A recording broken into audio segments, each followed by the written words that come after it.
It's Mrs. Creamer. I just want to let you know I'm glad to see you all in your homes and hope you're doing well. For literature, super excited. We are moving to South America and into Ecuador. So I really hope that you enjoy this story. So this book is called Tuki and Moka, A Tale of Two Tamarins. So let's get started. You can see those cute little monkeys there. And it's written by Judy Young and illustrated by Jim Madsen. So here we go. Let's get started. Okay, can you see? Let's take a look.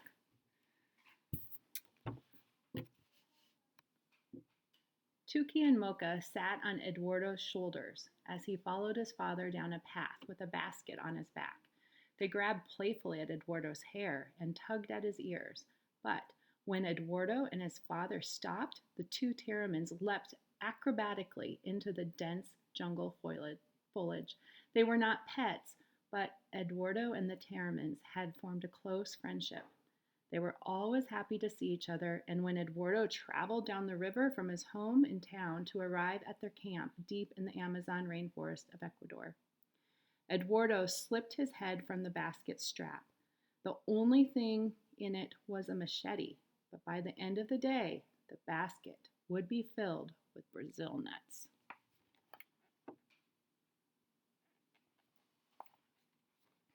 Okay. Watching out for snakes, Eduardo and his father picked up heavy nut pods and put them in piles along the trail. Suddenly, there was the crashing sound of something falling from high above them. "Watch out, Papa!" Eduardo ducked. Several pods thudded on the ground nearby. "I'm glad they didn't hit us." "Being a castanero is a dangerous job," Papa laughed. "But our family has survived gathering nuts for many generations. Our people lived here in the rainforest and collected nuts long before the Spanish explorers came to South America and put in towns and roads." "But we still must use the river as a road," Eduardo added. "Brazil nuts trees grow only in the rainforest, and there are no roads here." "That's right," Papa said, then continued gathering pods farther down the path until he was out of sight. Eduardo pulled the machete from his basket. At 10 years old, he was old enough to chop open the hard, round nut pods. Waiting inside, the pods were delicious nuts, each hidden in the crescent-shaped shell. Eduardo scooped out the nuts and tossed them into his basket. Tuki scrambled down from the trees. He picked up one of the nuts, handed it to Eduardo, and then waited. "You lazy little thief," Eduardo said. He found a rock, cracked open the hard shell, and handed the delicious nut to Tuki. "I have to do all the work for you." Tuki grabbed the nut and scampered back into the branches.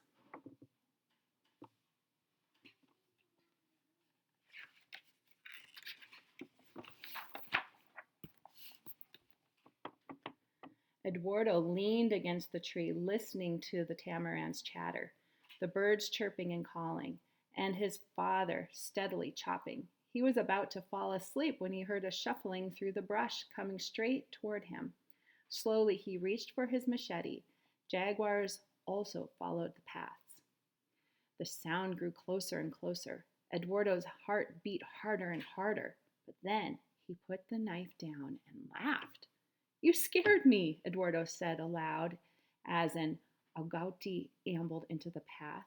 "Did Tuki tell you I gave him a nut? Well, you don't need my help."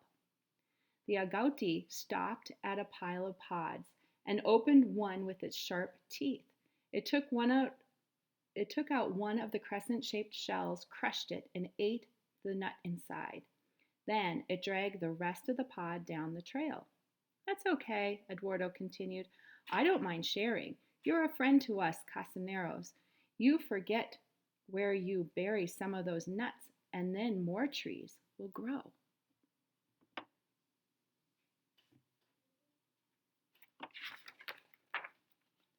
At the end of the day, Eduardo added several empty pods to his basket. "Those are for Abuela, he told his father.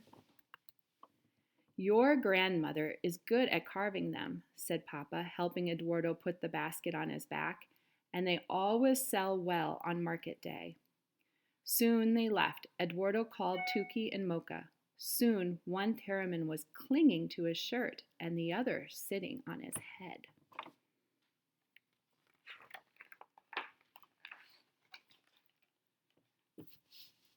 As Eduardo helped put the nuts in big sacks and load them in the boat, he watched the macaws fly in and out of the hole. Tuki and Moka kept busy, jumping through the trees, into the boat, and onto Eduardo.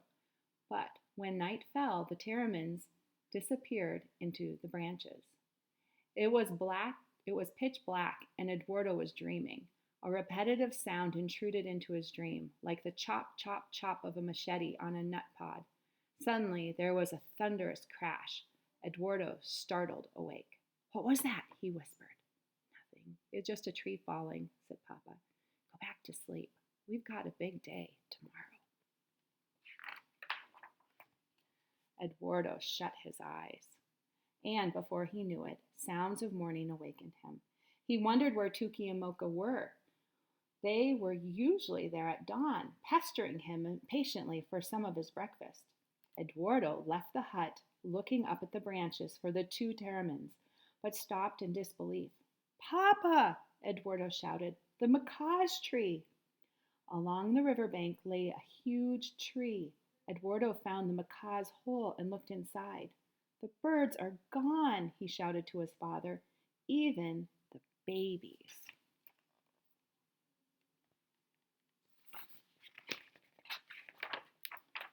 Papa came and stood by the fallen tree. Animal traffickers, he said angrily. They chopped down the tree to get the macaws. Why? Eduardo asked. So they can sell them. It's illegal, but there's nothing we can do now, Papa answered, and we need to get going. Eduardo looked up at the branches again. Tuki, Moka, he yelled. The Tamarins did not come. I don't know where Tuki and Moka are, Eduardo cried. I want to say goodbye. They probably went deep into the forest when the animal traffickers came, Papa said. They were wild creatures, you know, and can take care of themselves. We'll be back in a couple of days, and they'll come scampering out of the trees to greet you like they always do.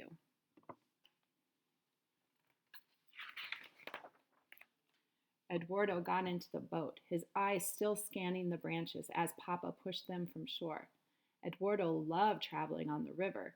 He saw a caiman sunning on a log, a tapir tugging on a mouthful of leaves, and a bush dog drinking from the water's edge. But whenever he saw the bright colors of macaws and parrots, he remembered the fallen tree and worried about Tuki and Moka. It was dark before they reached their home in town, but Eduardo was up early the next morning. It was market day, and the town buzzed with excitement and color. Eduardo helped Abuela display her carved pods on a blanket. Then he wandered around.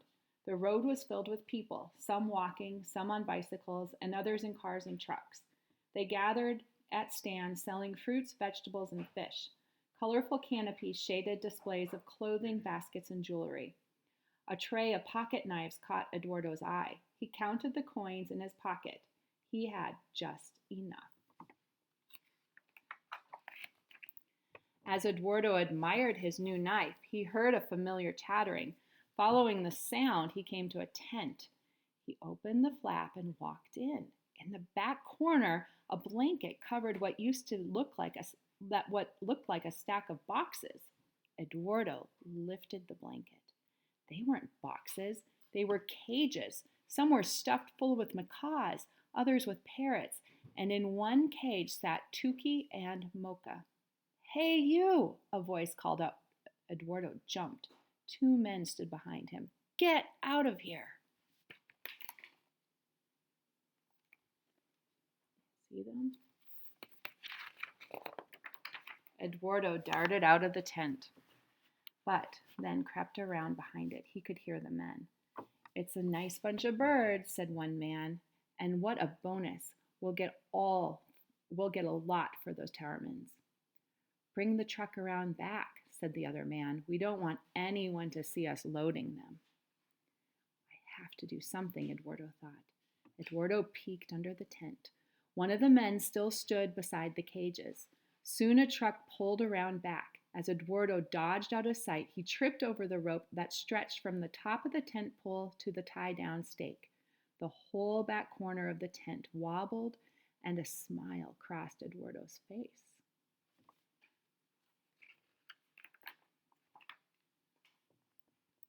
"Papa!" Eduardo shouted as he ran to the back of the house where his father was packing the boat. "I found them! I found Tuki and Moka!" "What?" Papa asked as he turned towards his son. "Tuki and Moka? What are they doing here?" "The animal traffickers are here in town," Eduardo cried excitedly. "They were going to sell Tuki and Moka." Then Eduardo told his father all about how he cut the tent ropes and released the animals from the cages. "That was very dangerous," Papa said, looking seriously at his son. "You should have gone for help." Moka climbed from Eduardo's shoulder to his head, and Tuki reached into Eduardo's shirt pocket, looking for a treat. Papa smiled. "But your friends are certainly happy you were so quick-thinking and brave," he added. "Is the boat almost ready?" Eduardo asked. "All ready," Papa answered. "We'll leave as soon as we alert the authorities about the animal traffickers." "Good," Eduardo said. "Then we can get my friends back to the rainforest where they belong." And that is the end of Tuki and Moka. And I hope you enjoyed the story. Take a look in your atlas. Can you find Brazil and Ecuador and South America? Find them all and enjoy studying South America. And I'll see you soon. All right, miss you guys. Hope you're having a great day at home.